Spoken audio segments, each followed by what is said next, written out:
Welcome to Tunbridge Angels member safety video. Here we have two bowlers arriving in the club.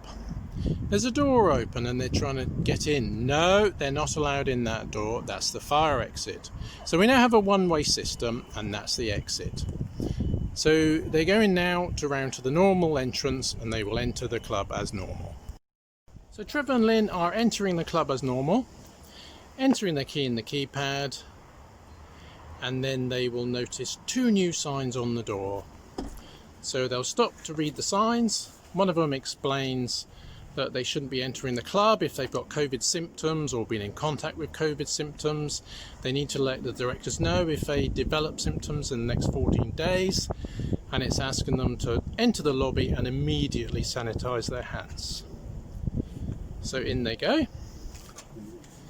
And as soon as they're in the lobby, they'll find some sanitizer. Quick sanitize after handling the door handles and the keypads. A couple more signs there, just explaining what to do next. If you're bowling, you're going to go straight to your rink because you pre-booked it. It'll be vacant because the previous bowlers left 10 minutes ago.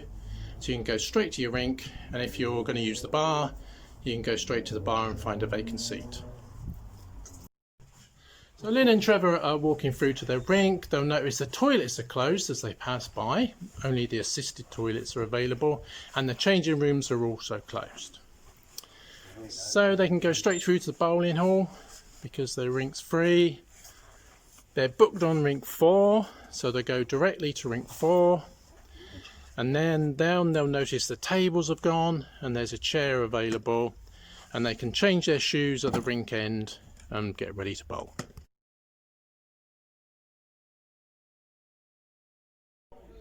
So here's Lynn, she's just getting ready to bowl and she's seen a few signs up, and she's particularly at the moment reading playing safety guidelines. Do not touch woods other than your own. Do not touch the jack with your hands unless retrieving from the ditch. If you choose to play with a mat, see separate sign. Only one team to touch the mat. Only one person per rink to touch scoreboard. No shared scorecards to be used.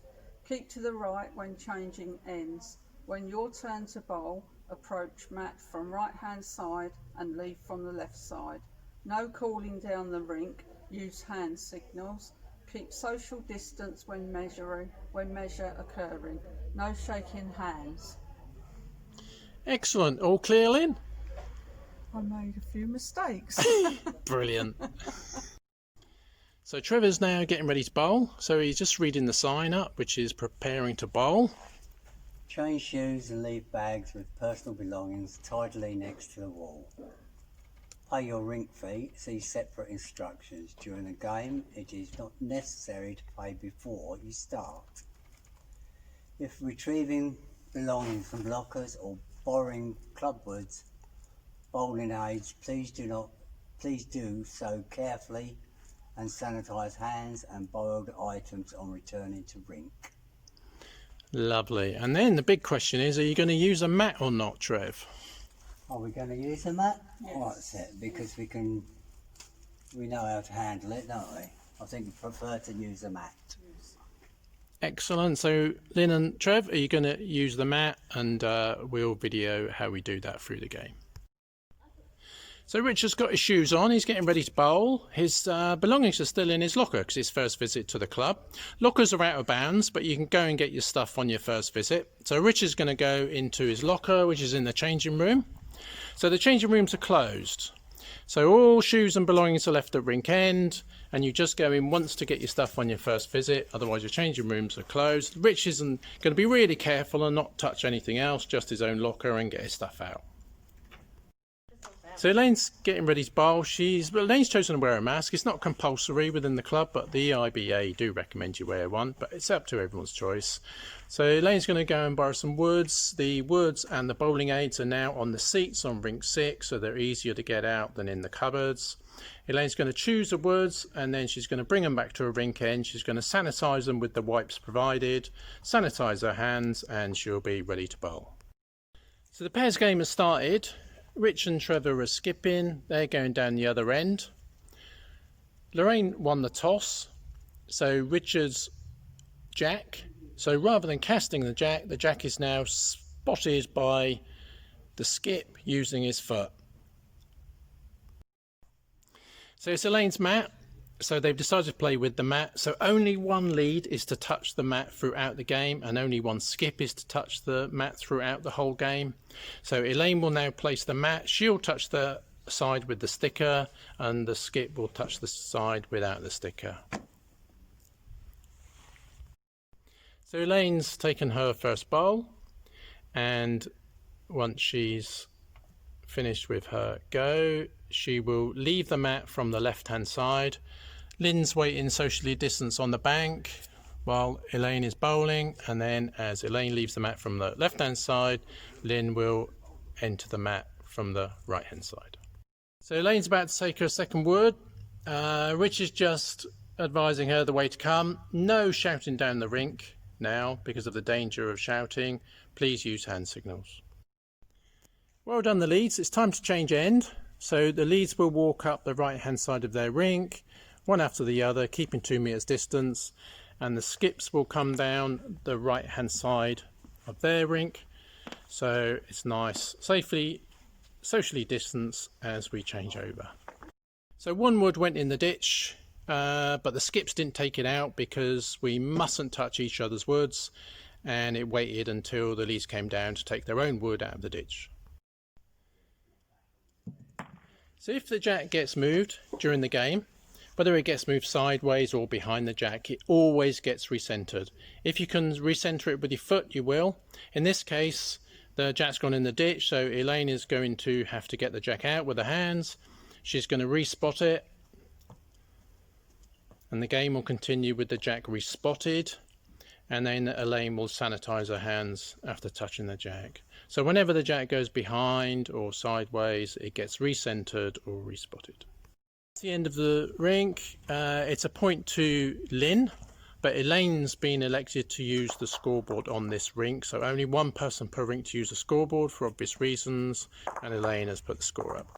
So the leads have cleared the woods away, and the mat now gets removed. Only one skip per rink is to handle the mat, and they handle the mat not with the sticker on.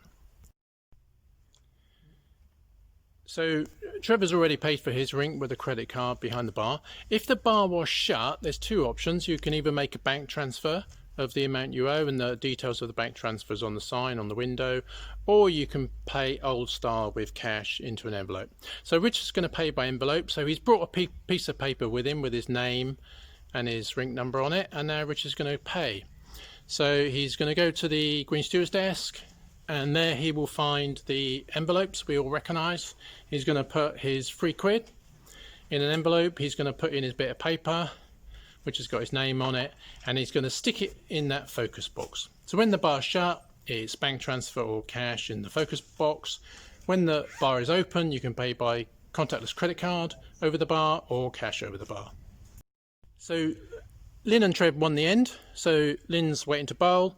So Trevor's got a jack down this end as well, and Trevor's going to decide where he wants to put the jack after consulting with Lynn, and he'll spot it with his foot. Jacks are no longer cast, and then away we go, and Lynn's going to bowl. Lynn and Trev won the end, so it's Lynn's mat, but Elaine is the elected lead to touch the mat, so we don't infect via the mat. So Lynn's going to decide where she would like the mat put, and Elaine, being the elected lead, will put it down for her, and away we go. Remembering that the lead is touching the stickered end of the mat and the skip is touching the non-stickered end. So the end's finished, and the score needs to go up, but the skips aren't going to touch the scoreboard because Elaine is the person on that rink elected to use the scoreboard to save people infecting themselves by touching the scoreboard. So they're going to leave a scoreboard, and when Elaine comes down this end, she'll put the score up. So this end's a measure, so Lynn's going to measure. Elaine's staying nicely socially distanced, and Lynn will be very careful not to touch the jack or not to touch any woods other than her own. So the jack's being moved behind the spot, so Lynn will respot it with her foot, and then the skip had a toucher which moved the jack, so Lynn will mark the toucher with the spray, but she won't use the little discs to signal the toucher, and she'll use hand signal to let the skip know where the wood is. So the game's over, and Elaine is sanitising the mat because they chose to play with the mat. Elaine's going to do the top and bottom, back and front, so anywhere where it's been handled. That's it. And then, because Elaine was the one on the rink nominated to use the scoreboard, she'll nominate the scoreboard. There's a pack of wipes on each rink, and we just open the packet. If it's not open, take one wipe and wipe down the scoreboard where we were touching it. And that's it. So the game's over, and Elaine borrowed club wood, so she's just going to quickly wipe them down with the wipes provided at the end of the rink. She's going to put them back on the sofa, then everyone's going to carefully change their shoes, put their bowls away, and then leave the bowling hall within 10 minutes of finishing, ready for the others to come in. And then we can either go for a drink in the bar or leave the bowling hall from one of the emergency exits, either the left hand side straight into the car park, or the right hand side, which has been now cleared of brambles and weeds, and we can walk around and into the car park. So quite a few tables and chairs have been removed from the bar area. We've now got seats for about 30, and all the seats are 2 meters. So Elaine and Lynn are having a chat, and they're 2 meters away. Oh, I think Elaine needs to use the toilet. So off we go, Elaine. The main toilets are shut, just for safety, and the toilets which are now available are the assisted. So there's a men's assisted, a ladies assisted. Elaine's going to use the toilet, and when she's finished, she's going to wipe it down with the wipes and the spray provided in the toilet, and when she comes out, she's going to use the sanitizer. Job done, all safe.